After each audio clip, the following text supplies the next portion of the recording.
오늘 우리에게 주신 말씀 누가복음 24장 25절로부터 27절, 고린도전서 15장 3절로부터 8절입니다.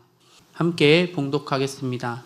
이르시되 미련하고 선지자들이 말한 모든 것을 마음에 더디 믿는 자들이여, 그리스도가 이런 고난을 받고 자기의 영광에 들어가야 할 것이 아니냐 하시고, 이에 모세와 모든 선지자의 글로 시작하여 모든 성경에 쓴 바 자기에 관한 것을 자세히 설명하시니라. 내가 받은 것을 먼저 너희에게 전하였노니 이는 성경대로 그리스도께서 우리 죄를 위하여 죽으시고 장사 지낸 바 되셨다가 성경대로 사흘 만에 다시 살아나사 게바에게 보이시고 후에 12 제자에게와 그 후에 500여 형제에게 일시에 보이셨나니 그 중에 지금까지 대다수는 살아있고 어떤 사람은 잠들었으며, 그 후에 야고보에게 보이셨으며, 그 후에 모든 사도에게와 맨 나중에 만삭되지 못하여 난 자 같은 내게도 보이셨느니라.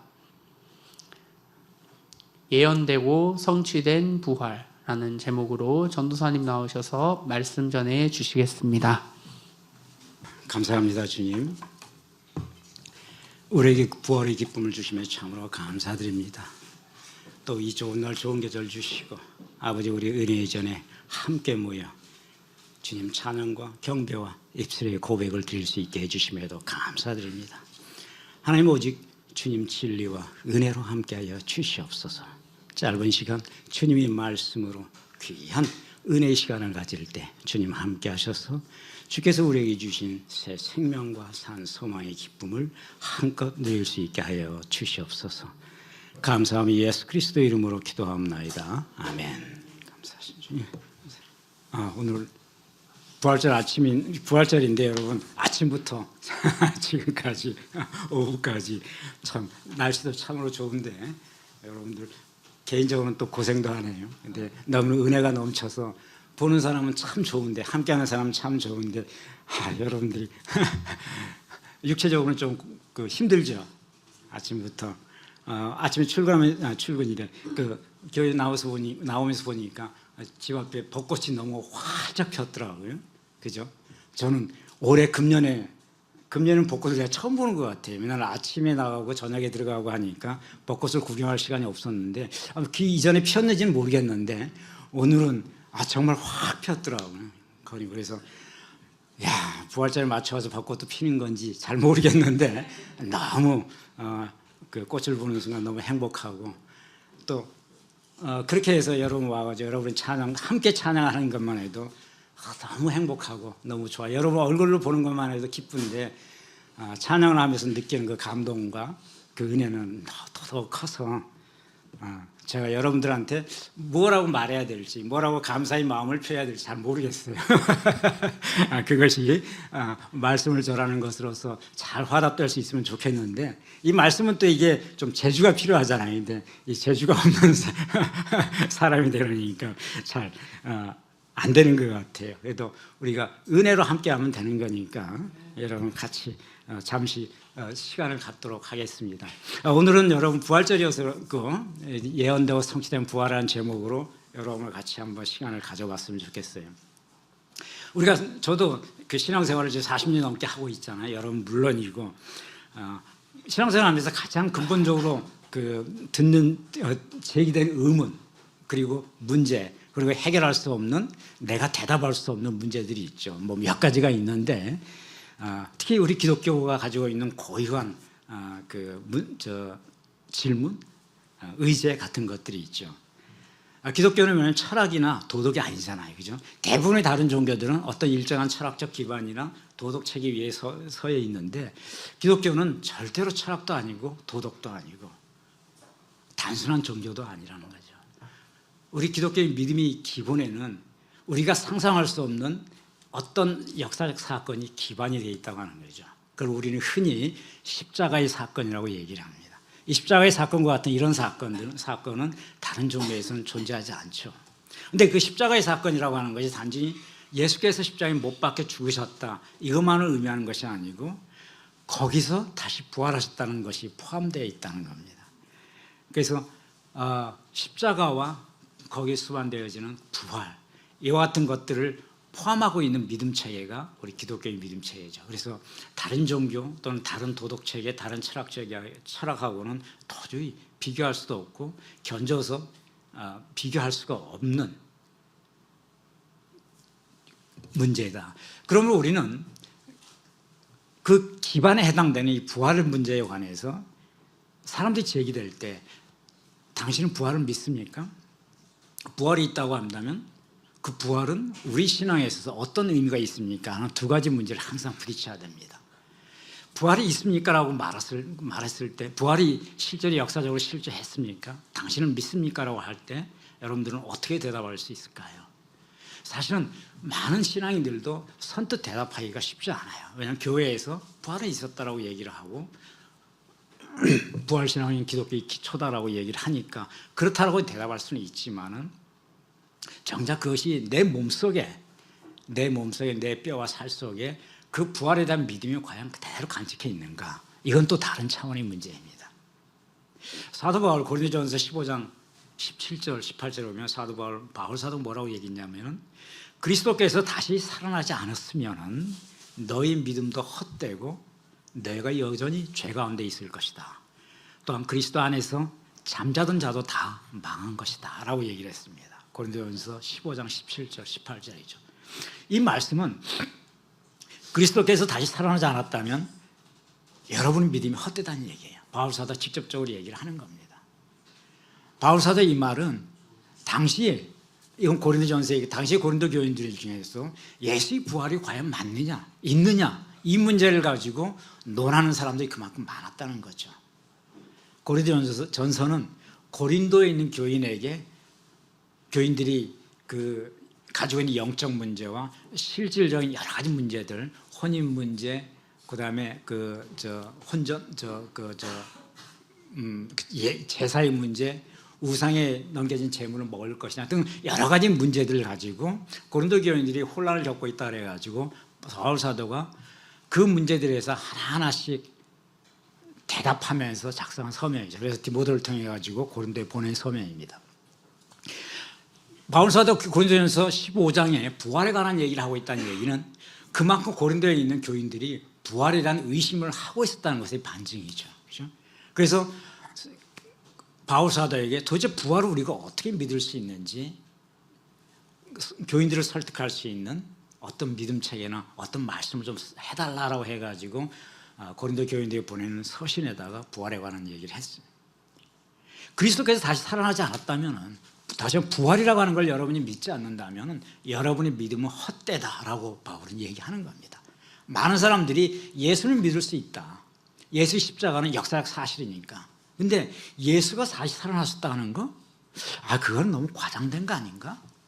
기독교가 그 교리 전파를 위해서 또는 제자들이 너무 과장되게 얘기한 거 아닌가 하는 믿음, 하는 의문을 근본적으로 갖고 있는 사람들이 당시에도 많았고 지금은 오직도 많겠어요. 그죠? 지금은 당신이 예수께서 눈앞에 보이신 사람들이 있음에도 불구하고 의심을 했다는 얘기는 이제 예수께서 눈으로 육신으로 보이지 않는 이 시대에는 오직 많은 사람들이 이 부분에 관한 의문을 가질 수 있었겠죠. 그래서 바울 사도는 명백히 얘기하는 거예요. 당신이 예수를 믿는다 할지라도 그리스도께서 다시 살아났다고 하는 이 부활을 믿지 않는다면 당신의 믿음은 헛되다라고 분명하게 얘기를 하고 있습니다.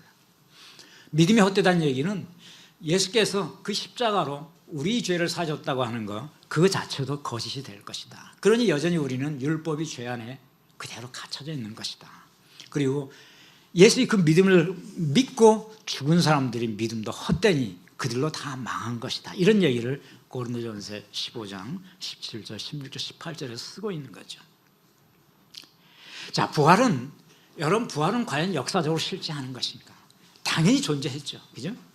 근데 이 부활은 그러면 단순히 역사적으로 우연하게 일어난 사건인가? 이 문제는 또 다른 문제입니다. 우연히 발생한 역사적 사건인가? 부활을 믿지 않는 사람들에게는 이 문제는 나갈 수 없겠죠. 일단 부활을 믿는다 할지라도 부활이 역사적으로 실제했다는 사실을 믿는다 할지라도 또 다음에 제기된 문제는 그러면 그 부활이 우연히 발생한 사건입니까?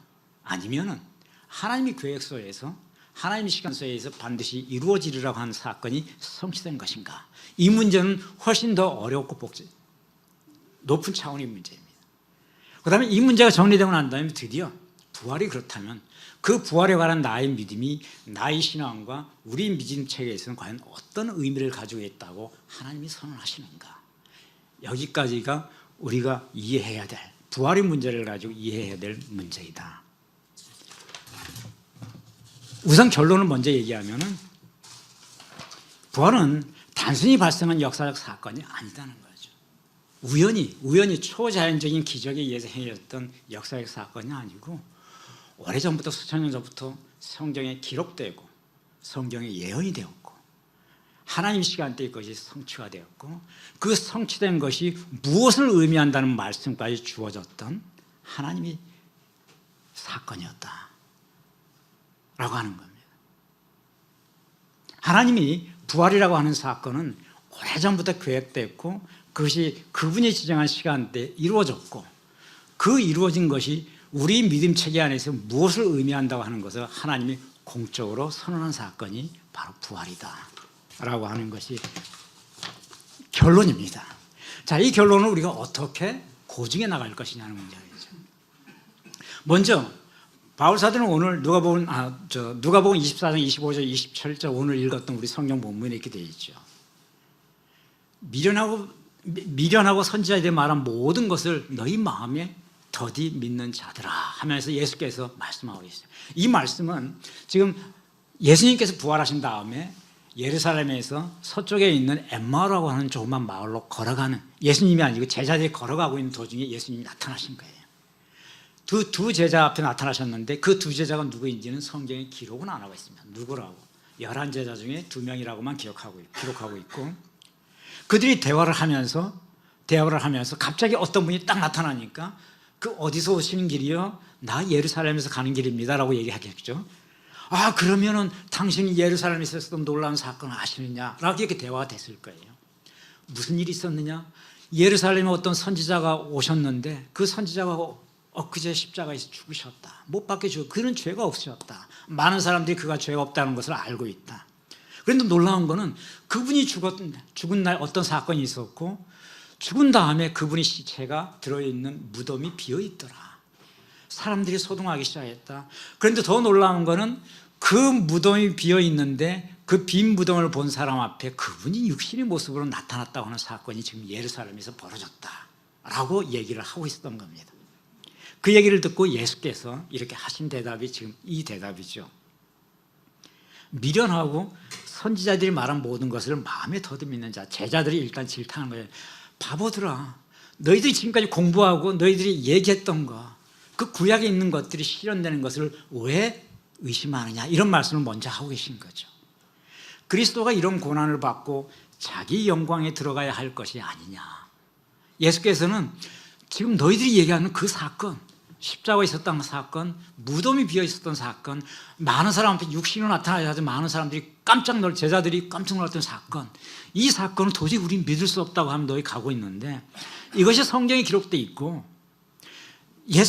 그리스도가 이런 고난, 십자가의 그 고난을 받고 나야 비로소 영광 받을 수 있다고 하는 이 사실이 기록되어 있는 것을 깨닫지 못하느냐라고 말씀을 하고 계신 거예요. 그러면서 예수께서 직접 설명까지 해주셨다. 뭐라고?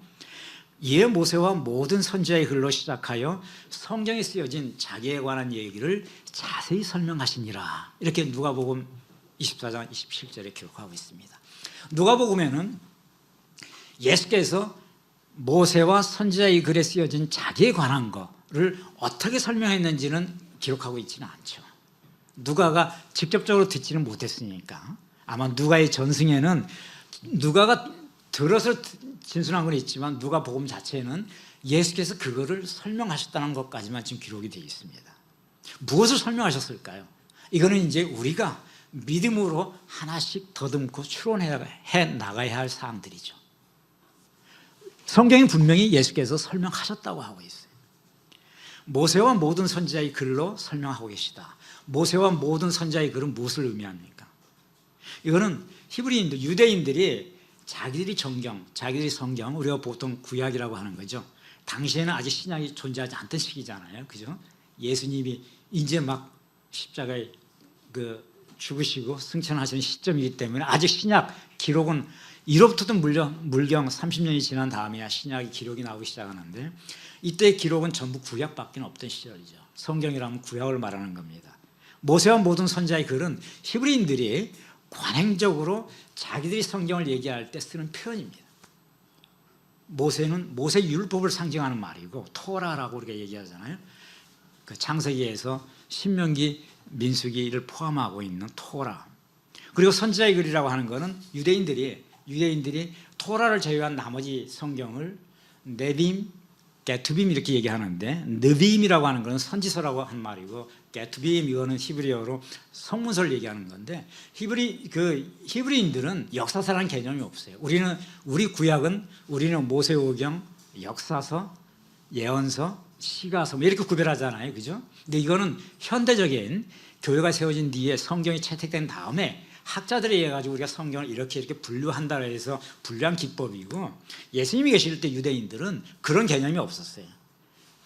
성경 39권이 있기는 있는데, 자기들이 보는 성경이 있는데 모세 율법과 나머지 선지서로 다 구분하고 있습니다. 왜 그랬느냐 하면은, 이를테면 역사서라고 하는 열왕기라든지 사무엘이라든지 여호수아 같은 것들, 우리가 역사서 구분 이런 것들은 우리는 그 내용을 통해 가지고 이스라엘의 유다의 역사가 이랬구나 하는 걸 우리는 보고 있지만은, 본질은 그것이 아니라는 거예요. 역사의 흐름을 보는 것이 아니고 시간의 흐름에 맞춰 하나님께서 그들 민족에게 어떤 말씀과 어떤 메시지를 주시고 어떻게 운영해 왔는지, 역사를 어떻게 주관해 왔는지를 기록한 글로 이해하는 겁니다. 선지자의 선지서로 보고 있는 거예요. 그러니까 유대인들은 역사서를 역사로 히스토리로 보는 것이 아니고 프로핏, 예언서로 보고 있는 겁니다. 하나님이 우리 민족이 과거부터 쭉 살아가면서 다윗도 있었고 솔로몬도 있었고 많이 살아왔는데, 그때 하나님이 어떻게 개입하셔가지고 어떻게 말씀을 주시고 어떻게 이 역사를 이끌어왔는지 차원에서 보기 때문에 유대인들은 역사서라는 개념이 없어요. 그 안에 역사가 있지만 전부 선지서로 보는 겁니다. 그래서 모세와 선지자의 글, 이 말은 그들이 말하는 구약을 전부 그냥 통칭해서 쓰는 아주 관용적인 표현이에요. 이 말씀을 예수께서 지금 하고 계시는 거죠. 그 구약 성경을 가지고 여기에 이렇게 쓰여져 있는 것이 보라, 그리스도에 대해서 쓰여지고 있는 것들을 말씀하고 있는 거죠. 그 역사서는 예수님 입장에서 봤을 때는 그들의 역사서는 메시아를 어떻게 바라보고 있는지, 메시아를 어떻게 기대하고 있는지, 그 다음에 메시아는 왜 나타난다고 보는 것인지, 그 다음에 메시아는 어떻게 순환을 받아서 어떻게 고난을 받고 어떻게 죽는 것인지, 그리고 그 죽음의 이유가 무엇인지 대속, 그리고 죽음 이후에 부활이 있는 것인지, 여기에 관해서 예수께서는 쓰여져 있는 것이 구약이다라고 말씀하고 계시는 거예요. 왜 그런 말씀을 하셨을까? 그대들의 역사는, 예수님께서 말하실 때 유대인들에게 그대들의 역사는 어떤 한 사람을 향해서 흘러가고 있는 기록이다. 그 한 사람은 그대들이 다 기대하고 있었듯이 바로 메시아로 오시는 그리스도이다. 근데 그 그리스도가 나타나셨다. 그리고 그 그리스도가 너희들이 기록이 있는데 이렇게 죽으셨다. 이것은 그 기록에 무엇을 의미한다고 쓰여져 있느냐, 이 말씀을 차분히 하였을 것으로 우리는 능히 짐작할 수 있다고 하는 거죠. 그럼 어떤 것들이 구약에 기록되어 있느냐, 이제 이런 것을 우리가 한번 구체적으로 한번 살펴볼 필요는 있습니다. 학자와 목회자들이 설교하시거나 강의를 하실 때 구약에서, 구약 39권 가운데 메시아를 예표하고 있는 것, 또 메시아의 순환, 메시아의 대속, 메시아의 부활을 얘기하고 있는 것들로 적시하고 있는 것들은 오늘날 학자들이 연구를 통해 가지고 다 지목하고 있는 것들이죠. 그죠? 수천 년 지나는 동안 신학을 공부하면서 하는 사람들이 이것이 메시아를 예표하고 있구나, 이렇게 해서 집어넣은 것들인데, 그 같은 것들이 성경에 수백 군데가 넘어요. 심지어 창세기에서부터, 그 창세기 인류의 창조를 기록한 그 문서에서부터 향후에 오실 메시아를 예표하고 있다라고 하는 것까지도 등장합니다. 우리는 그것을 다 지목할 수는 없어요. 근데 예수께서 분명히 이런 말씀을 하셨어요.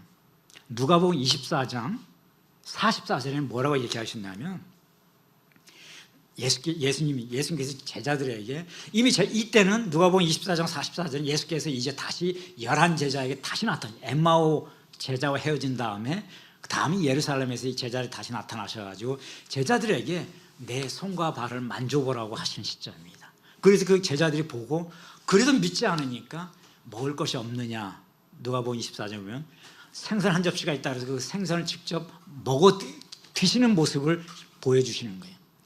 나는 영이 아니다, 지금 육신으로 와 있다고 하는 걸 예수께서 보여주시면서 이런 말씀하시죠. 내가 너희와 함께 있을 때 너희에게 말한 바가 있다.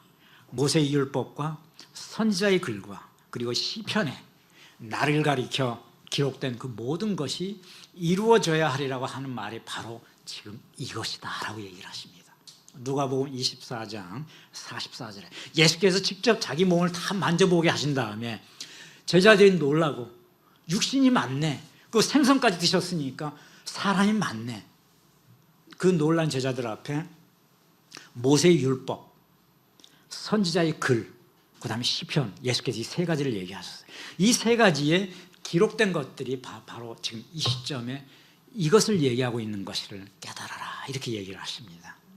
그럼 우리는 최소한 그 세 개 중에 하나 정도는 무엇을 예수께서 말씀하셨는지 우리가 추론해 봐야 하겠다는 거죠. 모세율법이라고 하면 우리 창세기서부터죠. 창세기 3장을 보면은 하나님께서 아담과 하와를 징벌하시고 그 뱀을 징벌하시는 장면이 나오죠. 선악과를 따먹은 이유로 해가지고 그때 뱀에게 3장 15절에 보면 뱀에게 뭐라고 얘기를 하시죠? 뱀에게 내가 너로 여자와 원수가 되게 하겠다. 그리고 내 후손은 여자의 후손과 원수가 되게 할 것이다. 그런데 그 여자의 후손이 내 머리를 밟을 것이고 너는 그의 발꿈치를 물을 것이다. 이렇게 얘기를 하셨잖아요. 이게 누구에게 한 말씀이죠? 이게 뱀에게 한 얘기예요. 지금 하와에게는 내가 너에게 임신하는 고통을 늘 것이죠. 이렇게 말하고 아담에게는 너 평생 쓰고 땀 흘려야만 먹을 수 있게끔 하겠다. 이런 말씀하셨지만 뱀한테는, 사단 마귀한테는 여자의 후손과 너를 원수가 되게 하겠다. 근데 그 여자의 후손은 오실 리가 너희 머리를 밟을 것이다. 너는 기껏 그의 발 뒤꿈치만 물을 수밖에 없다. 네가 할 수 있는 거는 기껏 그 사람의 발 뒤꿈치는 물을 수 있을지언정 그가 너희 머리를 밟아버릴 것이다. 이렇게 하나님께서 말씀하시죠. 이게 누구를 말씀하시는 건가요? 여자의 후손, 메시아를 얘기하면 그네들의 관념 속에서는 메시아죠. 당연히 먼 훗날 언제 오실지 모르겠지만 여자의 후손이라면 육신으로 오신다는 얘기죠. 그죠? 여자를 통해서 낳은 그 생명으로 오신 누군가가 뱀, 사단 마귀로 상징되는 그 사단의 머리를 밟을 것이고 결국 예수께서 사단에 승리하실 거라는 거죠. 너는 기껏 그의 발 뒤꿈치만 물을 것이다 라는 거예요. 여전히 사단 마귀는 끝없이 우리가 예수님을 믿고 따르고 우리가 예수의 마음으로 성화돼 나와도 끊임없이 우리가 사단 마귀의 시험과 유혹을 끊임없이 밟고 나가잖아요. 끊임없이 우리 발 뒤꿈치를 물고 있는 거죠. 사단은 없어지지 않기 때문에 끝없이. 근데 기껏 우리 발 뒤꿈치밖에는 물을 수 없다는 거예요. 왜? 예수께서 그의 머리를 밟아버렸기 때문에. 아마 예수께서는 이 말씀을 분명히 하셨을 거예요. 메시아로 오실 여자의 후손, 그게 바로 나다라고 제자들에게 얘기하셨을 겁니다. 그 메시아가 어떤 순환과 어떤 고통을 받고 어떻게 죽는가. 선지서의 많은 부분이 메시아의 순환에 관해서 얘기를 하고 있는 부분이 있죠. 근데 여러분 잘 알죠? 너무나 잘 아는 메시아의 순환과 대속을 가장 적나라하게 드러내고 있는 선지서가 이사야, 그 중에서도 이사야 53장입니다. 고난받는 종에 관한 묘사가 있죠. 이사야 53장은 1절부터 11절까지가 온통 메시아에 관한 이야기로 되어 있어요. 그 53장 2절 보면은 이렇게 되어 있습니다. 그가 주 앞에서 자라나기를 연한 순과 같고 마른 땅에서 나온 뿌리와 같다. 그래서 고운 모양도 없고 풍채도 없어서 우리가 보기에 흠모할 만한 아름다운 것이 없도다. 이거는 장차 오실 메시아의 모습을 연상해서 하나님께서 보여주신 그런 모습으로 를 지금 기록하고 있는 거죠. 우리가 보기에 흠모할 만한 구소는 아무튼 육체적으로는 아주 연하고 마른 땅에서 나온 뿌리 같아서 곱지도 않고 또 품체도 없고, 그래서 사람이 보기에는 아름답고 정말 멋있게 생겼구나, 이런 모습으로 오지는 않으신다라고 하는 걸 우리가 짐작을 할 수 있겠죠. 이것이 사람의 모습을 의미하는 것인지는 우리 여러 가지 해석이 있을 수 있지만, 어쨌든 이사야 선지자의 예언에 의하면은 다가오실 메시아의 모습을 이사야 선지자는 지금 이렇게 예언을 하고 있는 거죠. 그런데 그렇게 오시는 그가 우리 질고를 지고 우리 슬픔을 당하였다. 그런데 우리가 그 생각하기를 그가 징벌을 받아서 하나님께 맞으며 고난을 당한다 생각한다. 그가 질고를 지고 슬픔을 당하는데 우리는 기껏 생각하기를 그가 징벌을 받았어, 큰 죄를 지어가지고 징벌을 받아서 하나님으로부터 고난을 당한다고 생각하고 있다. 근데 그가 찔린 것은, 이사야 선지자는 이렇게 얘기하죠. 그가 찔린 것은 우리 죄의 허물 때문이고 그가 상한 것은 우리의 죄악 때문이다. 그가 징계를 받는 이유는 그가 죄를 지어서가 아니고 우리로 하여금 평화를 갖게 함이고, 그가 채찍을 맞는 이유는 그가 잘못해서가 아니라 우리로 하여금 치유함을 얻기 위해서다. 이렇게 지금 이사야 선지자는 얘기하고 있습니다. 그렇게 쭉 메시아의 순환과 과정을 표현하고 있죠. 그러다가 10절에 가면 이런 말씀을 하고 있어요. 그런데 그가 여호와께서 그에게 상함받기를 원하셔서 그가 질고를 당했는데 그의 영혼을 속건제물로 드리게 되면은 그가 비로소 씨를 보게 되며 그의 날에 길 것이다. 이런 표현이 있습니다. 그의 영혼을 속건제물로 드리게 된다는 얘기는 그가 화목제로 십자가에서 죽으신다고 하는 것을 지금 예표하고 있는 거죠. 그죠? 제물로, 속건제, 우리 죄를 사해 주시는 속건제물로 그가 제물이 되게 되면 그가 씨를 보게 된다. 이렇게 말씀하고 있어요. 그가 씨를 보게 된다는 이 말씀이 무엇을 의미하는가? 분명히 그의 영혼을 속건제물로 드린다는 얘기는 그가 십자가에서 죽으심을 말하는 것으로 우리는 능히 해석이 돼요. 그런데 그가 씨를 보게 된다. 씨는 후손을 의미하는 히브리어로 지라라고 표현하는데, 그가 씨를 보게 된다, 이리에 지라 이렇게 표현되어 있어요. 이리에라고 하는 것은 보다는 동사, 그가 본다는 뜻이 이리에고 제라인데, 이 제라 씨가 무엇이냐, 그리고 본다는 말이 도대체 무엇이냐. 그가 속건제물로 드리게 되면 그는 죽음을 말하는 거죠. 화목제로 죽음을 본 사람이 어떻게 씨를 볼 수가 있느냐. 이거는 그가 죽되 그가 다시 살아나는 것을 지금 이사야는 보고 있는 것이 아니냐, 이렇게 해석을 하죠. 씨는, 그래서 학자들은 이 씨를 보게 된다는 것은 많은 후손들을 보게 된다는 얘기를 하게 되는데, 후손은 육체적 후손을 얘기하는 것이 아니고 바로 그의 부활과 그의 죽음을 통해서 그를 바라보게 되는 사람들, 그 바라보게 되는 사람들을 그가 바라보게 될 것이다. 이렇게 얘기를 하고 있습니다. 그러면서 마지막 절에 나의 의로운 종이 그 지식으로 많은 사람을 의롭게 하고 그들의 죄악을 친히 담당하리로다. 이사야 선지자는 지금 600년 전에, 예수님께서 출현하시기 600년 전에 이 글을 쓰시면서, 이 글을 예언하시면서 그의 죽음의 의미까지도 지금 기록하고 있어요. 그가 속건제물로 그의 영혼이 떠나실 때 그가 눈이 다시 보게 되실 거라고 한 얘기를 하시면서, 그렇게 되는 이유는 그가 많은 사람을 의롭게 하고 많은 사람들의 죄를 대신 담당하시기 때문이다. 이렇게 얘기를 하고 있습니다. 이 이사야서 53장은 통째로 메시아의 순환과 부활까지, 그리고 그 부활의 의미가 무엇인지를 지금 설명하고 있는 부분이다라고 학자들이 많이 바라보고 있죠.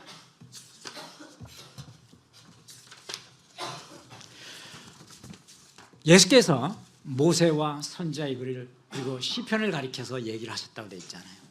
그럼 우리가 시편에 예수께서 직접 육성으로 하신 말씀이니까 시편에 과연 예수님의 부활, 예수님의 죽음을 다루고 있는 부분이 무엇인가 반드시 한번 찾아봐야 돼요. 그래야 우리가 예수님께서 하신 말씀을 누구에게인가 설득을 할 수, 부활을 믿을 수밖에 없다. 부활이 성경적 근거가 있다라고 우리가 얘기할 수밖에 없죠. 시편 16편에 보면은 16편에 보면은 이런 말씀이 있어요. 시편 16장은 다윗의 믹담이라고 되어 있습니다. 다윗의 믹담. 하나님이 나를 지켜 주시고 내가 죽게 피하나니 나를 보호하소서, 이렇게 시작되는 시편이에요. 16절에 보면 쭉 보다가 하나님 나를 지켜주시고 나를 보호해달라고 다윗이 얘기하고 있는데 쭉 내려가다가 8절에 보면은 내가 여호와를 항상 내 앞에 모심이여 그가 나의 오른편에 계심으로 내가 흔들리지 아니하리로다, 이렇게 말씀하고, 여호와가 내 오른편에 계시고 내가 그를 모심으로 내가 흔들리지 않습니다. 이러므로 나의 마음이 기쁘고 나의 영도 즐거워하며 내 육체도 안전히 살 것이다, 이렇게 말하고 있어요. 그리고 10절에 가면 이런 표현이 있습니다. 주께서 내 영혼을 수월해 보이지 아니하시며 주의 거룩한 자를 멸망시키지 않을 것입니다, 이렇게 시편 기록하고 있습니다. 시편 16편의 8절, 9절, 10절 내용을 자세히 보면은 이 말씀을 베드로가 나중에 원용을 하죠. 주께서 내 영혼을 수월에 버리지 아니하신다. 수월은 여러분 아시다시피 지옥이라는 말이에요. 히브리어로 쉐월 이렇게 말하는데 쉐월이 음차입니다. 음을 따가지고 지금 기록을 한 거예요. 수월이라고. 히브리 발음으로는 쉐월 이렇게 얘기하는데 음부란 뜻이죠. 지옥. 주께서 내 영혼을 지옥의 음부에 버리지 아니하시며 주의 거룩한 자, 주의 거룩한 자, 바로 우리는 누구를 말하는 것이 떠오를 수 있죠. 주의 거룩한 자를 멸망시키지 않을 것이다, 이렇게 기록되어 있습니다. 그런데 이 시편 16편 바로 이 10절 히브리 원전에는 이게 어떻게 기록이 되어 있냐 하면은 주의 거룩한 자를 멸망시키지 않는다, 이 말이 히브리의 표현은 이렇게 안 돼 있고 로 티히틴 하시리카 리르모트 그리고 샤 이렇게 되어 있어요. 이게 무슨 말이냐면 로는 뭐뭐 하지 않게 하다라는 뜻이고 로 티텐 뭐뭐 하지 않게 하실 것이다. 주의 그는 멸망, 이 멸망이라는 단어를 쓰고 있는 게 아니고 샤트라고 하고 있어요. 샤트, 리로트 샤트, 리로트 샤트. 이 말은 샤트란 말은 부패하고 썩는다는 뜻이거든요. 리로트 샤트, 부패하고 썩지 않게 하실 것이다, 이렇게 표현이 되어 있어요.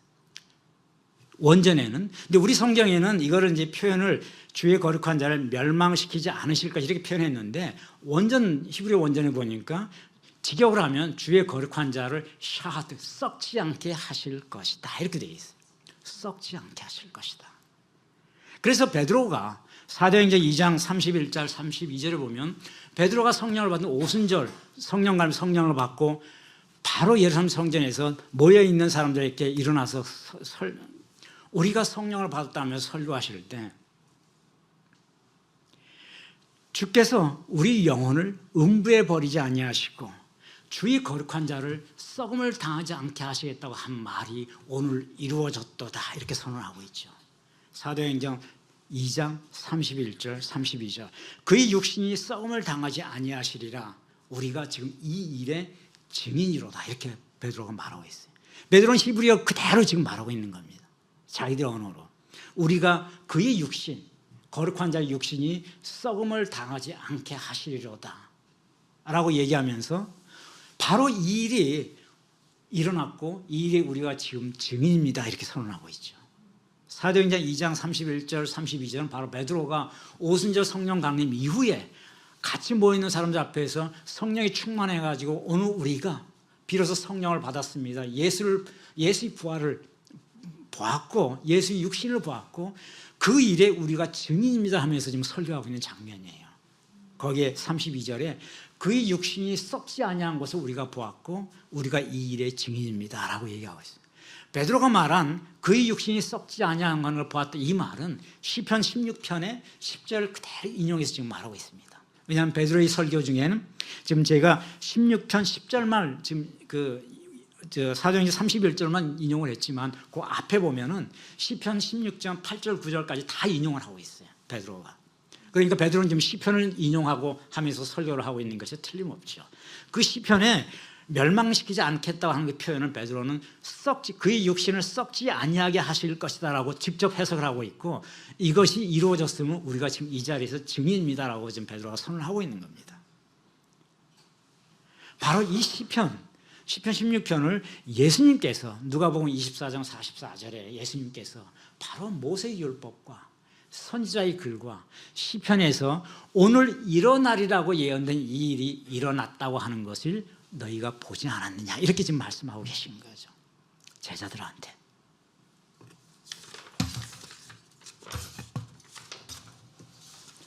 물론 예수님께서 설명하신 것은 무엇을 설명하셨는지는 기록이 안 나와 있지만은 모세의 율법과 선지자의 글 그리고 시편, 이것을 예수님께서 원용하시면서 했다고 하는 건 성경에 나와 있잖아요, 그죠? 누가 보면 그렇게 기록하고 있으니까. 이 외에도 우리 성경에 요나의 이야기라든지 예수님이 부활 사실을 예언하고 예표하고 있는 것들은 많이 있죠. 여러분 너무 잘 아는 요나의 그 이야기, 여기에 보면 아주 미묘한 얘기가 하나 들어 있어요. 요나 1장 17절에 보면은 여호와께서 이미 큰 물고기를 예비하셔서, 요나가 지금 이제 그 다시스 니느웨로 안 가기 위해서 배를 도망가고 있는 거잖아요. 근데 그 풍랑을 받아가지고 지금 그 물고기 뱃속에 이제 먹히는 장면인데, 여호와께서 이미 큰 물고기를 예비하셔서 요나를 삼키게 했다. 뭐 어떤 물고기인지 모르겠지만 사람을 삼킬 수 있는 정도의 큰 물고기겠죠. 그래서 밤낮 3일을 물고기 뱃속에 있게 했다. 이게 요나 1장 17절이고, 예수님께서 후에 설교하시면서 당신이 살아난다고 하는 것이 무슨 말이냐는 제자들 질문에 요나의 얘기를 얘기하시죠. 그죠? 요나가 물고기 뱃속에 3일간 있었다는 것이 바로 예표이냐, 이렇게 말씀하시죠. 이 사건을 얘기하시는 거죠. 근데 2장 10절에 가면은 여호와께서 그 물고기에게 말씀하시며 요나를 육지에 토해내게 했다, 이렇게 말씀하고 있어요. 이건 아무것도 아닌 얘기 같은데 여기에 엄청난 의미가 담겨져 있습니다. 여호와께서란 말이 중요해요. 여호와께서 물고기에게 말씀하셔가지고 요나를 육지에 토해내게 해서 요나를 꺼냈다는 얘기잖아요. 이 말은 요나가 그렇게 해서 물고기 뱃속에 지금 나왔어요. 우리는 요나 얘기를 가지고 예수님께서 물고기 뱃속에 3일 동안 있었으니까 3일 뒤에 부활하신다고 하는 것만 우리가 생각을 해요. 그래서 요나서는 그 소위 말하는 그 부활, 예수님 십자가 뒤에 3일 동안에 예표한 사건으로서 요나서를 많이 얘기해요. 물론 그건 너무나 정확한 얘기예요. 3일간 물고기 뱃속에 있었으니까. 그런데 요나서 2장 10절에는 사실 더 크게 우리가 놓쳐서는 안 될 신학적 의미가 여기에 담겨져 있어요. 물고기를 토하게 한 것이 누군가 하는 거죠. 요나가 스스로 토해고 나왔는가? 여호와께서 그 물고기에게 말씀하셔서 요나를 육지에 토해내겠다는 거예요. 물고기 뱃속에는 요나가 스스로 일어나서 튀어나온 것이 아니고 여호와께서 물고기에게 요나를 뱉어내게 하라, 이렇게 했다는 거죠. 이것이 왜 중요할까? 이것이 십자가의 언약, 부활신학을 보는 데서 대단히 중요한 의미를 가지고 있습니다. 부활은 우리는 예수님께서 죽은 자 가운데서 3일 만에 살아나셨다고만 생각을 해요. 예수님이 스스로 살아나신 것으로. 근데 그건 아니라는 거죠. 그렇게 생각하면 중요한 것을 하나 놓칠 수가 있어요. 예수님이 결코 스스로 살아나신 게 아니라는 거예요. 예수님은 살아남을 당하신 거예요. 누가 살아나게 하시니까? 하나님께서 하신 거죠. 인간이 부활할 수 있는 능력을 가지고 있지 않아요. 예수님이라 할지라도 그는 죽으셨어요. 분명히. 예수님이 죽으신 것을 인정하지 않는다고 하면 뒤에 잠시 뒤에 제가 설명하겠지만은 엄청난 오류에 우리가 빠지게 돼요. 부활을 보는. 예수님이 죽으신 것은 분명히 맞다. 죽으신 사람은 스스로 일어날 수가 없어요. 누군가 일어나게 할 수 있는 엄청난 능력을 가진 자가 있는 거죠. 그거는 하나님이라는 거예요. 그러니까 부활신학을 볼 때 예수님이 스스로 일어나셨다라고 하는 착각을 우리가 가지고 있는데, 그것은 그런 착각을 갖는 순간 우리는 또 다른 착각을 이제 범하게 되죠. 그런데 예수님께서 요나에서도 말씀하신 물고기 뱃속에서 요나를 꺼낸 거는 요나가 아니라 하나님이 깨어나게 하셨다는 거죠. 여기에는 엄청난 의미가 있다는 거죠. 예수님이 십자가에서 3일 만에 일어나게 하신 거, 그건 분명히 예수님이 아니고 하나님이 하신 거예요. 근데 왜 그랬어요? 왜 하나님이 하신 거를 해야만 되느냐, 예수님이 스스로 일어났다고 하는 것이 오류냐 하는 거는 이제 봐야 될 것입니다. 이제 그 성취 부분에서 우리가 보게 되는 건데요. 어쨌든 먼저 성경에 기록되고 예언됐다고 하는 것은 바로 예수님께서 말씀하셨듯이 우리가 보는 모든 구약 성경에 있는 모든 것들이 예수님께서 분명히 얘기하고 계시는 거죠. 무엇인가 하나의 정점을 향해 달려가고 있는 글들이다. 그 정점은 무엇인가? 그리스도라는 거죠. 그 모든 기록들은 하나님 말씀과 하나님의 예언들은 분명히 다가오실 그리스도를 향해서 주어져 있는 것들이지, 따라서 구약 성경의 주인은 메시아로 오실 그 누군가라고 하는 거죠. 이 얘기는 무슨 말이냐 하면 구약 성경에 오실 그리스도가 이 땅에 오심으로 인해 가지고 구약의 모든 예언과 구약의 모든 약속은 이미 종료됐다라는 것을 얘기하는 겁니다. 그리고 오신 이로 인해서 새로 오신 이 그 그리스도로 인해 가지고 이제 그리스도를 통한 새로운 언약이 시작되는 것이다라는 거예요. 그렇지 않으면 구약은 여전히 유효하게 그 언약이 존재해야 되는 거예요. 지금도 예수님과 동일하게 동등한 자격으로 두 개의 언약이 지금 동시에 갈 수밖에 없죠. 근데 그렇지가 않다는 거예요. 우리 기독교 신앙은 그렇지가 않다는 거죠. 예수님께서 분명히 말씀하시지 그 모든 것이 바로 너희가 지금 이때 일어난 이 일들을 예표하고 있는 것이라고 하는 것은 구약의 모든 언약과 약속들은 바로 그리스도가 이 땅에 출현하는 순간 종료되는 것이고 이제 오직 그리스도에 의한 새로운 언약만이 앞으로 나가게 되는 것이다. 이것이 우리에게 너무나 분명히 존재하는 거죠. 그래서 우리에겐 두 개의 언약이 있는 게 아니에요. 율법의 언약이 그대로 살아있는 것도 아니고 구약의 언약이 그대로 살아있는 것도 아니다. 구약은 우리에게 의미가 있는 것은 오실 예수를 증명하는 것이기에 그 구약의 기록은 오실 예수를 예언하고 있고 오실 예수를 예표하고 있고 오실 예수가 행하는 일이 무엇을 의미하는 것인지를 다 드러내고 있기 때문에 중요한 것이지 구약의 언약이 여전히 유효하게 남아있기 때문에 중요한 것이 아니라는 거죠. 예수님께서는 다 폐하셨다. 그리고 새로운 언약이 출발하는 시간, 그리스도에 의한 새로운 언약이 출발한 것이다는 그 점에서 예수님께서 모세와 선지자의 글과 시편에 있는 이 모든 것들이 지금 이 시간에 다 이루어지고 그것이 바로 이 시점을 의미하는 것이다라고 제자들이 했던 그 말이 어마어마한 의미를 가지고 있다고 하는 겁니다. 자, 이 부활은 성취됐다는 거죠. 이거 부활의 성취는 과연 누가 선포하는가? 사도 바울은 오늘 우리 성경 본문에 고린도전서를 읽었습니다. 바울 사도는 이 부활은 성취됐다라고 명백히 지금 선언하고 있어요. 15장 3절 4절에 그렇게 되어 있죠. 형제들아 내가 먼저 받은 것을 여러분에게 전하노니, 내가 먼저 받은 것을 지금 형제들에게 전했는데 이는 성경대로 그리스도께서 우리 죄를 위해 죽으시고 장사 지낸 바 됐다가 다시 성경대로 다시 사흘 만에 살아나셨다, 이렇게 말씀합니다. 바울 사도는 이렇게 선포하는 거죠. 내가 지금 전한 것은 그리스도께서 성경에 있는 대로 우리를 위해서 죽으셨다가 성경에 있는 대로 사흘 만에 살아나셨다, 이렇게 지금 선포를 하고 있습니다. 성경에 있는 대로, 이 성경은 신약 성경을 의미하는 것이 아니죠.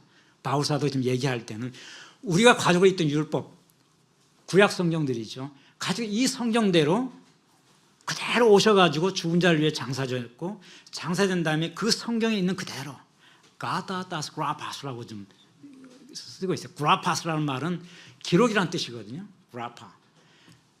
바울사가 있을 때의 기록된 성경은 구약밖에 없죠. 그래서 우리가 이제 번역은 성경이라고 번역을 하는 건데 더 정확히 번역하면 성경대로가 아니고 구약대로 이렇게 번역했어야 되겠죠. 가다다스 그라파스. 그 바울사도의 말에 의하면 바로 기록된 그대로 이 말이에요.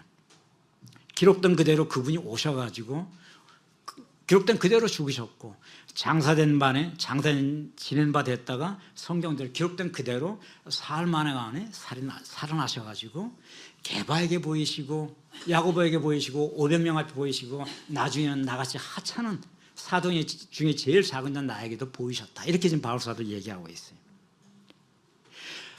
그러므로 바울 사도는 까따따스 그라파스, 기록된 대로, 이 말은 성경은, 이 말은 이 부활은 이루어졌는데 이 부활은 우연히 일어난 것이 아니다, 이 말을 지금 선언하고 있는 거예요. 우연히 발생한 것이 아니야. 기록된 대로 있는 것이야. 기록된 대로 2500년 전에, 1500년 전에, 1000년 전, 600년 전에 기록되어 있는데 기록된 그대로 이 시점에서 이루어졌다는 거죠. 그러니 이것은 우연히 발생한 초자연적 현상이 의해서 우연히 발생한 사건이 아니라고 지금 바울은 얘기하고 있는 겁니다. 우리가 가지고 있던 그 율법 체계, 우리가 가지고 있던 그 선지자의 그 체계, 기록된 그대로 하나님의 그 시점을 특정해서 이 시기에 일어난 것이다. 그러니까 역사적 실제이지만은 우연히 발생한 역사적 실제가 아니고 계획되고 예언되고 기록된 것이 이 시점에 그대로 성취된 것이다 라고 바울 사도는 지금 선언하고 있는 겁니다. 이것이 왜 중요한가? 이와 같은 선언이, 바울 사도의 선언이 왜 중요한가? 사람들은 지금도 물론이지만 지금도 예수 안 믿는 사람들은 뭐 당연히 부활을 안 믿죠. 근데 예수 믿는 사람들 중에서도 부활에 대해서는 여전히 확신을 못하는 사람들이 사실 많아요. 의외로. 어떤 사람들은 이런 얘기도 하죠. 제자들이 예수를 봤다고 하는 거, 바울이 예수를 본 거는 환상을 본 것이다. 이것은 환상설이라고 얘기하죠. 그 다음에 무덤이 비어져 있다고 하는 거, 그래 무덤은 비어져 있었어. 근데 예수의 시체가 도난된 것이다. 그래서 예수의 시체는 도난당해서 어디 사우디아라비아에 있는 어느 이름 모를 사막에 묻혔을 것이다. 이런 추론까지 해가면서 또 한 사람은 예수가 무덤이 비어있는 것도 맞고 십자가에 못 박힌 것도 분명히 맞아. 그건 역사의 실제야. 근데 예수는 죽지 않았다. 이런 말도 해요. 죽지 않았어요. 그럼 어떻게 됐다는 거냐? 예수는 그의 초자연적 능력으로 인해 숨이 끊어지지 않았고 기절만 했을 뿐이다. 이런 설들이 난무합니다. 이런 설들이 신학계에서 계속 있어요. 이런 부분 때문에 사도 바울의 선언이 대단히 중요한 거죠. 그것이 역사적으로 실제했다. 그리고 그것이 단순히 발생한 것이 아니고 과거에 기록된 것이 성취된 것이다. 이 선언이 얼마나 중요한 거죠. 그래서 학자들 중에는 이와 같은 환상설, 도난설, 기절설 이렇게 이제 명칭을 붙인 건데 지금 말한 그와 같이 예수의 부활을 믿지 아니하는 믿을 수 없다고 주장하는 그런 신학자들 혹은 그런 이제 불신자들 설에 대해서 이거를 변증론적으로 하나하나씩 비판하고 이거를 하나하나씩 예수의 부활이 실제한다는 사실을 증명하려고 논중한 학자들이 생기게 되었어요. 그런 학자들은 이제 변증학자들이라고 하죠. 기독교 변증론자라고 얘기를 하죠. 그 중에는 이제 복음주의에 입각해가지고 변증을 해보려고 하는 학자들도 많았어요. 게리 하브마스라든지 톰 라이트라고 하는 아주 유명한 미국과 영국의 옥스퍼드에 있는 미국 하버드 교수나 옥스퍼드에 있는 사람, 유명한 사람들이 워낙 유명해서 하나의 학파를 이루어 게리 하브마스, 톰 라이트 아주 엄청난 신학적인 대가들인데 이런 사람들이 도전을 하는 거죠.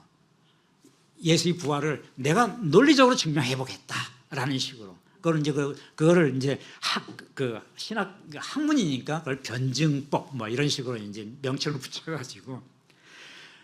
그래서 간단히 그 하브마스 같은 경우에는 어떻게 변증을 하느냐. 사실은 이게 변증할 가치도 없는 건데 워낙 그런 반론이 강하니까 믿지 않으니까. 자, 당신들이 제기하는 그 믿지 못하겠다는 가설을 쫙 우리 책상에 놔보자. 하나씩 보자. 그리고 내가 몇 가지 가설을 제시해 보겠다. 내가 역사적으로 당신들이 인정할 수 있는 최소 팩트만을 정리해서 이 책상에 놓겠다. 그 최소 팩트, 그래서 미니멀 팩트라고 그러는데 당신 누구나가 인정할 수 있는 팩트. 첫 번째, 예수가 십자가에서 죽었느냐 인정하느냐. 그거는 인정할게. 그건 나 예수 안 믿지만 그거는 너무 분명한 것 같아. 십자가에 못 박혔어. 그래, 그건 책상에 그 사실 하나의 팩트로 좀 존재한다. 그 다음에 예수가 묻었을 텐데 그 무덤이 비어 있는 거 인정하느냐 안 하느냐. 믿지 않는 학자들한테 무덤에 예수 시체가 없으니까 지금 이런 문제가 생겼지. 부활 문제가 생겼지. 그런 인정해야지. 그래? 그거 하나의 팩트로서 책상에 또 하나 놔. 두 번째 놓아. 세 번째, 자, 그 제자들이 예수를 제자들이 보고 회심하고 자기들이 믿음이 부족을 회개하면서 그 제자들이 일정한 시간이 지난 다음에 다 순교를 했어. 순교했다는 사실을 다 믿느냐? 그건 전부 역사적 사실이니까 믿어야지. 어떻게 그 제자들이 전부 그렇게 순교할 수 있느냐? 믿지. 그건 역사적 사실이니까 다 믿어야지. 책상에 세 번째 요소를 놓습니다. 바울을 보자. 바울은 다마스커스로 가는 도상에서 예수님을 보았다고 하고 다 바울이 예수를 탄압하던 사람이 아니냐. 가장 극렬하게 그것도. 근데 그 사람이 회심을 하고 나중에는 자기를 탄압했던 그 예수로 인해서 자기가 목숨을 내놓는다. 이 사실 이거 역사의 실제 아니냐. 아, 그것도 맞아.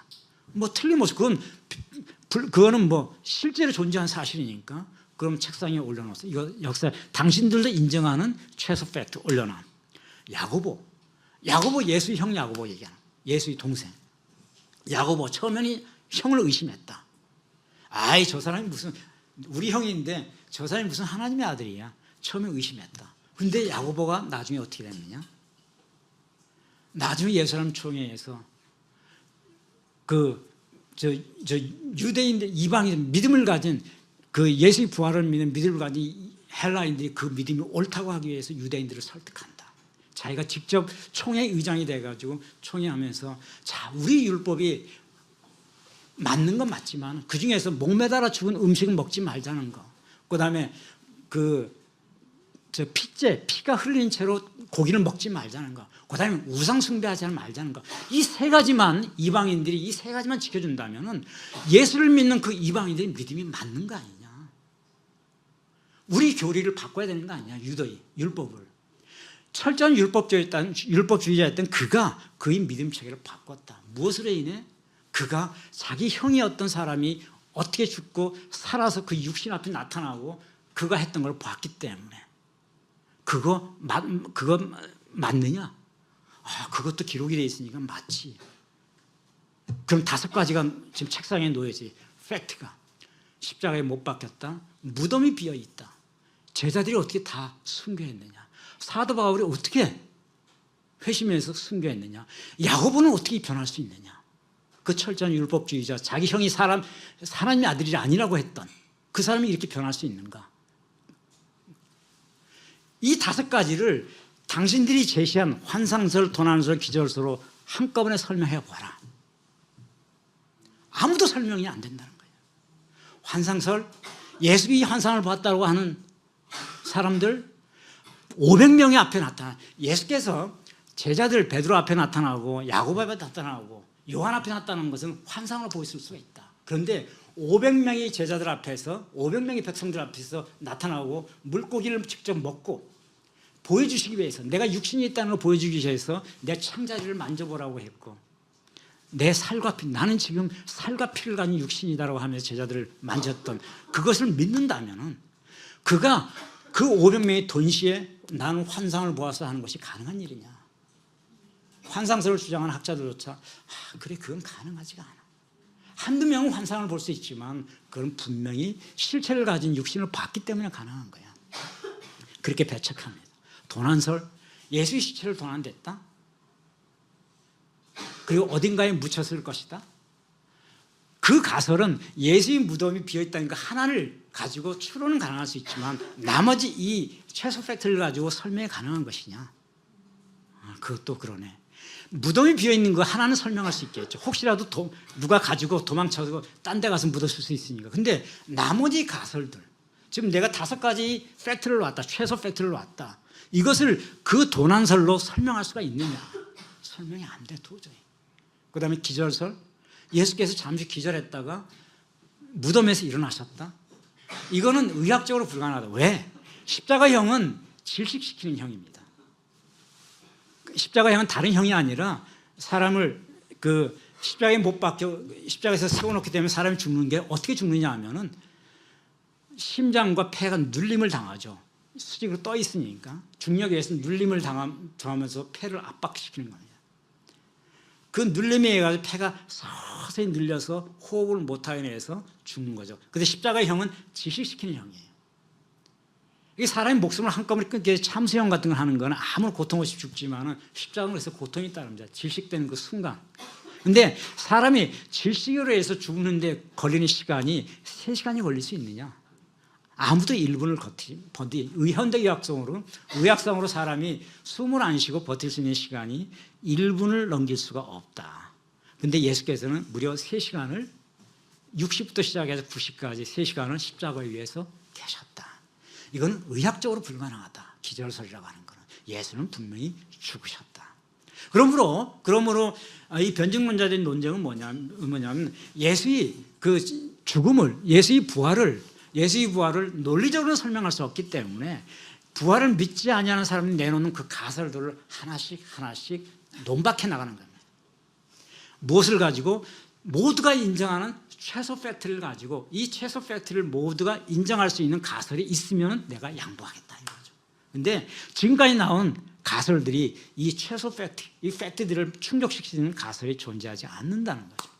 한 가지는 충족시킬 수 있죠. 무덤이 비었다든지 뭐 이런 것들. 사도 바울이 회심했다든지, 한 사람만 회심했다면 바울이 환상을 받거나 할 수 있겠지만은 한 사람이 회심이 아니라는 거예요. 한 사람이 순교가 아니라는 거예요. 수없이 많은 사람들이 그 동시대에 수없이 많은 사람들이 이 순교를 감행할 수 있었던 거는, 죽음을 두려워하지 않았던 건 그가 그 육신을 봤기 때문이라는 거예요. 그의 육신, 예수의 육신을 보지 않고서는, 부활한 육신을 보지 않은 상태에서는 그의 가르침, 도덕적인 가르침, 종교적인 가르침만 가지고 순교할 사람은 많지 않아요. 모두 다 순교한다는 건 상상할 수 없다는 거예요. 도덕적인 가르침 가지고 여러분 목숨을 내놓는가요? 절대 안 내놓는다는 거예요. 종교적인 가르침 마찬가지. 근데 봤던 거는 초자연적인 부활이, 그리고 그 부활이 그들이 성경에 예언돼 있고, 예언된 그것이 메시아라고 그들은 믿고 있었고, 그 메시아고 눈앞에 보였고, 그 육신을 만져봤고, 그가 생선을 먹는 것을 눈으로 봤고, 그 창자국에 찔려 있는 것을 손으로 만져봤고, 손과 발의 못자국을 직접 제자들이 확인했고, 이걸 어떻게 환상을 본 것으로 볼 수 있느냐? 이 모든 것을 충족시킬 수 있는 것은 죽었다, 살아나셨다는 것이 사실이다. 그리고 그것이 성경에 기록이 돼 있고, 다만 그 시간, 언제 그 일이 일어나는 것은 하나님이 정한 시기에 일어나는 것이고, 인간은 그 시간을 알 수 없었다는 거죠. 이것이 변증론, 부활을 증명하는 변증법입니다.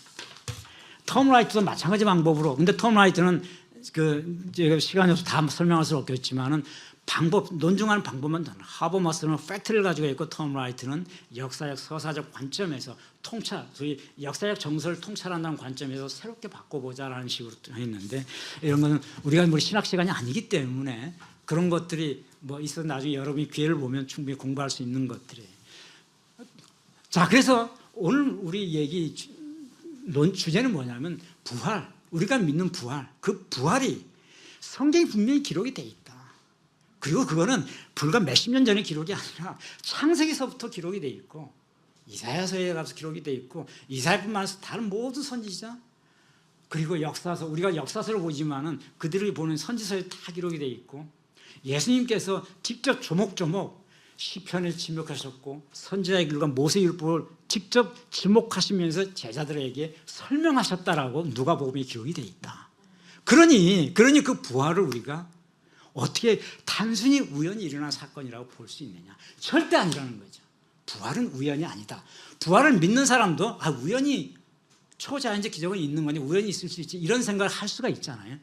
그런 생각을 갖는 순간 우리는 이제 바로 다음에 얘기할 놀라운 부활 신학을 의미를 전혀 이해를 못하게 됩니다. 그런 생각을 가지고 있으면은 바울이 왜 부활을 의롭다 하며 증표로 하는지를 이해를 할 수 없어요. 우연이 아니야. 예언이 되어 있고 기록이 되어 있고 그것이 성취가 되어 있고, 그거는 이제 무엇을 위함인가? 바로 이와 같은 신학적 의미가 있기 때문이야. 그걸 우리가 생각할 수 있기 때문이라는 거죠. 자, 바울은 시간이 너무 많이 지났죠. 5분만 얘기할게요, 여러분. 결론을 얘기해 줘야 되잖아요. 사도 바울은 이제 부활이 갖는 신학적 의미까지 설명합니다. 로마서 4장 25절에 가면 이렇게 얘기해요. 예수는 우리가 범죄한 것 때문에 내줌이 됐다. 십자가에 내줌이 됐다는 얘기죠. 그런데 또한 우리를 의롭다 하시기 위해서 다시 살아나셨다, 이렇게 얘기해요. 어마어마한 얘기를 하신 거예요. 예수께서 십자가에 내주신 거는 우리의 죄 때문이라고 하는 건 우리가 다 이제 이해해요. 예수를 많은 사람들이 부활을 안 믿어도 그것까지는 나도 믿겠다. 근데 다시 살아나신 거는 우리를 의롭다 하기 위함이었다라고 얘기합니다. 이 부분 헬라어에는 에게르테 디아텐 디카이오스인 헤무온 이렇게 써져 있어요. 디카이오스인 헤무온은 우리를 의롭다 디아 하기 위해서, 에게르테가 바로 중요한 단어인데 다시 일어나셨다 이 말. 에게르테. 근데 바울 사도는 우리가 이 말을 에게르테라는 말을 보는 거는 정확하게 단어에 의미가 들어있기 때문이에요. 우리 성경에는 그냥 살아나셨느니라 하니까 그런 맞는 말이에요. 근데 그 에게르테는 뭐냐면 에게이로라는 동사의 수동태입니다. 에게이로라는 동사는 영어의 raise up, 일어나다는 뜻이에요. 일어나다는데 바울은 철저하게 일어났다라고 얘기를 안 하고 있어요. 일어남을 당하셨다. 에게르테는 수동태입니다. 그 문법이 수동태라는 거 있죠. 능동태 수동태.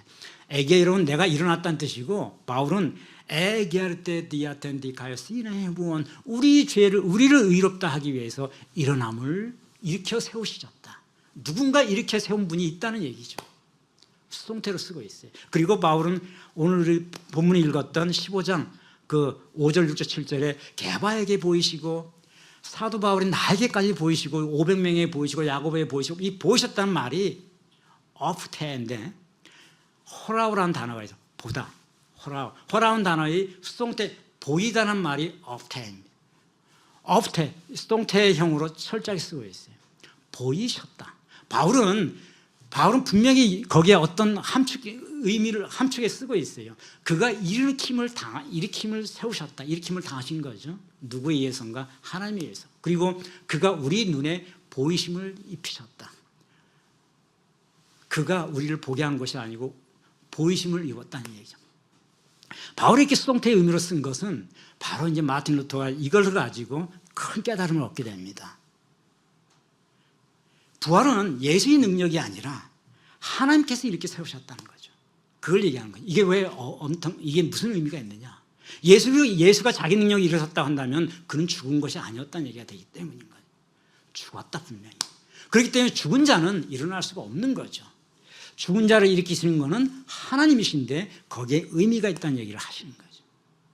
예수가 스스로 일어났다고 한다면 기절설이 맞을 거예요. 기절했다가 일어났다고 하는 거. 부활은 없다라고 하는 그 설이 맞는 거죠. 근데 예수는 스스로 일어난 것이 아니었다는 겁니다. 그래서 바울은 철저하게 수동태로 쓰고 있는 거예요. 에게르테, 일으킴을 세우셨다. 일으켜 세우시셨다. 누구에게인가? 하나님의 놀라운 능력이 거기에 계셨다고 하면서 여기에 이제 마틴 루터가 이제 그 하나님의 의라는, 도대체 하나님의 의라는 것이 무엇이냐면서 고민하고 방황할 때 부활이 하나님이 자신이 가지고 있는 그 의롭다함을 예수 그리스도를 부활시킴으로 인해 가지고 그 일으켜 세우심으로 인해서 예수 그리스도를 의롭다 하셨고, 그 의로움을 바로 그 순간 우리에게 전가시켜 주셨다. 그러면 우리에겐 하나님의 거룩함이, 의로움이 있게 된다. 이것이 이제 마틴 루터가 얘기하는 하나님의 의의 개념이에요. 수동적 마틴 루터의 칭의에서는 우리가 예수 그리스도를 믿는 믿음으로 인해 가지고 의롭다함을 받는다 그랬잖아요. 우리가 어떻게 의롭다 할 수 있느냐? 인간은 결코 의로워질 수 있는 존재가 아니다. 인간은 하나님의 의를 받는 겁니다. 그런데 어떻게 하나님의 의가 우리에게 오느냐? 바로 하나님께서 그리스도 죽은 자를 세우시는 그 부활의 능력으로 세우신 그리스도를 의롭다 하셨고, 그 의로우심이 그 부활로 인해서 우리에게 전가되는 것이다. 우리가 그 부활을 믿기만 하면 그 의로움이 우리에게 전가돼서 우리가 의로움을 입는 것이다 하는 거죠. 구원에 이르게 되는 것이다. 이렇게 얘기를 하는 거죠. 그래서 마틴 루터의 이러한 의를 수동적 이스티티아 알리에나 파시브, 라틴어로 이스티티아는 의라는 뜻이고, 외부적인 우리 안에 있는 의가 아니라 외부 그리스도가 가지고 있던 의를 하나님께서 우리가 능동적인 우리 능력이 아니라 하나님의 능력을 우리에게 주셨다는 뜻으로 수동적 외부적인 의, 그것이 하나님의 의다라고 마틴 루터는 설명을 합니다. 깔뱅은 여기서 한 단계 더 나가가지고 이 의, 루터의 의는 옳다라고 얘기하면서 우리가 그 의를 보면서 이제 그리스도와 연합하는 것을 알아야 된다, 이렇게 얘기하죠. 로마서 6장 4절에 보면 이렇게 얘기하고 있어요. 바울 사도가 우리가 그의 죽으심과 합하여 세례를 받았다. 그리고 그와 함께 장사되었고, 그 아버지 영광으로 말미암아 그리스도를 죽은 자 가운데 살려, 그렇게 한 거는 우리로 하여금, 로마서 6장 4절에 보면 새 생명 가운데 행하게 하게 함이라, 이렇게 얘기하고 있어요. 그러니까 우리가 만일 그의 죽으심과 같은 모양으로 연합한 자가 되었으면 그와 부활에도 같은 모양으로 우리가 연합한 자가 되어야 된다. 이 얘기를 인용하면서 깔뱅은 그리스도와 연합한 자, 이것을 성화라고 설명을 하게 됩니다. 칭의는 그리스도의 부활을 믿음으로 인해 가지고 내가 그리스도의 의를 벗는 것이고, 내가 이제 드디어 그 그리스도의 의에 연합해가지고 바울 사도의 로마서 6장 4절에 있는 것은 내가 연합한 자가 되면 내 안에 그리스도의 새 생명이 싹 틈으로 그것이 내 안에서 역사해서 나를 성화로 이끌어 나간다. 이것이 이제 깔뱅이 성화, 이중은혜라고 하는 칭의와 성화 이론의 핵심이죠. 바로 부활이 우리 개신교의 교리 가장 기본이 되어 있는 칭의와 연합. 마틴 루터든 깔뱅이든 그 위에 많은 학자들이 얘기했던 그리스도의 의라고 하는 것이 거름이 되기 때문에 부활의 믿음이 우리에게 중요하다는 그걸 어떻게 믿느냐 하는 것입니다. 그래서 깔뱅도 부활은 단순히 있었던 사건으로 보지 말라. 그 부활의 믿음이 내 안에서 새 생명으로 역사하는 내 안에 실제하는 작용이 된다. 하나님의 능력이 된다. 이거를 사도 바울이 로마서에서 얘기를 하고 있다. 이렇게만 얘기를 하고 있습니다.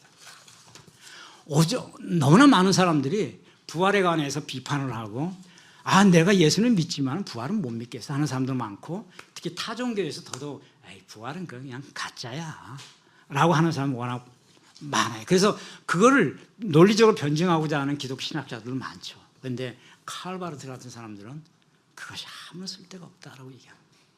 부활은 너희가 논리적으로 증명할 수 있는 것도 아니고 논리적으로 반박할 수 있는 것도 아니다.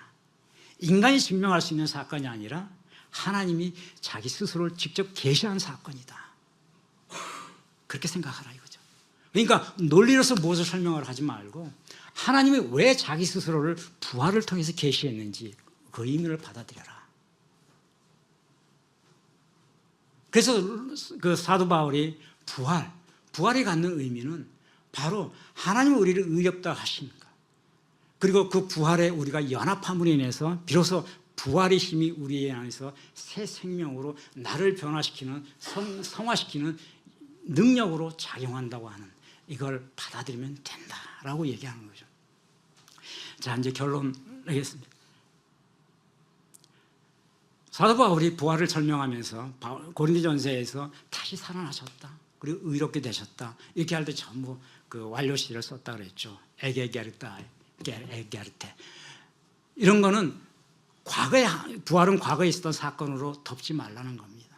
우리가 문법에서 완료라고 하는 거는 과거에 있었던 사건이 현재까지 계속 그것이 미치고 있을 때 완료란 말 쓰잖아요. 부활은 현재도 계속되고 있는 것이라는 얘기죠. 최소한 바울이 얘기하고자 하는 것은 부활은 과거에 한때 있었던 사건이 아니고 역사적으로 기록되고 예언되고 성경에 기록된 대로 그것이 하나님이 정한 시간에 일어날 때 그것이 지금도 계속 되어지고 있는 것이다. 그런데 어떻게 계속 되어지고 있다는 것이냐? 바울은 우리 안에서 그리스도와 우리가 연합함으로써 그의 부활과 같은 모양으로 내가 연합함으로써 내가 그의 십자가와 같이 연합했으니까 그의 부활에도 똑같이 연합함으로써 그 부활의 힘이 내 안에서 새 생명으로 나를 변화시키는 놀라운 능력이 된다라고 하는 거죠. 그렇게 하는 것은 로마서 6장 6절에서 바울이 얘기했듯이 그 이유는 우리가 십자가에 연합하고 그의 부활에 연합함으로 해서 우리가 다시는 죄의 종노릇을 하지 아니하고 이 십자가가 우리 안에서 나를 변화시켜서 새 생명으로 나를 성화시키는 놀라운 능력이 되기 때문이다. 그것 때문에 예수는 지금도 우리 안에서 부활하고 계신 것이다 라고 얘기하는 겁니다. 자, 짧은 시간 우리 같이 얘기했습니다. 너무 많은 시간이 지났는데, 자, 부활은 역사적 사실인 것이 분명하고 인간의 논리로 범접할 수 있는 것도 아니고, 근데 중요한 것은 부활은 분명히 성경에 기록이 되어 있고 예언이 되어 있고 그리고 하나님이 정한 시간에 드러났다고 하는 것이죠.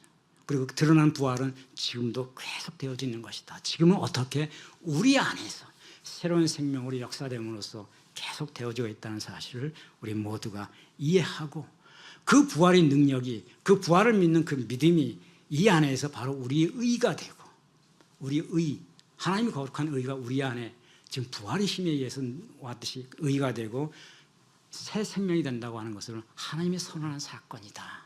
이것을 믿는 모두가 되기를 바랍니다. 기도하겠습니다. 감사하신 주님, 아버지, 당신이 약속한 대로 이 땅에 오셨고 또 기록된 대로 십자가에서 죽으셨고 또 예언된 대로 아버지 부활하셨습니다. 당신의 죽음과 부활이 우리의 의가 되고 새로운 생명의 역사가 됨을 우리가 고백합니다. 이 부활의 능력이 오늘 이 시대를 살아가는 우리 모든 사람들, 특히 우리 블루오션 청년들에게 귀한 힘이 되고 또한 능력이 되고 생명이 될 수 있는 놀라운 역사가 되게 하여 주시옵소서. 감사하며 예수 그리스도의 이름으로 기도하옵나이다. 아멘.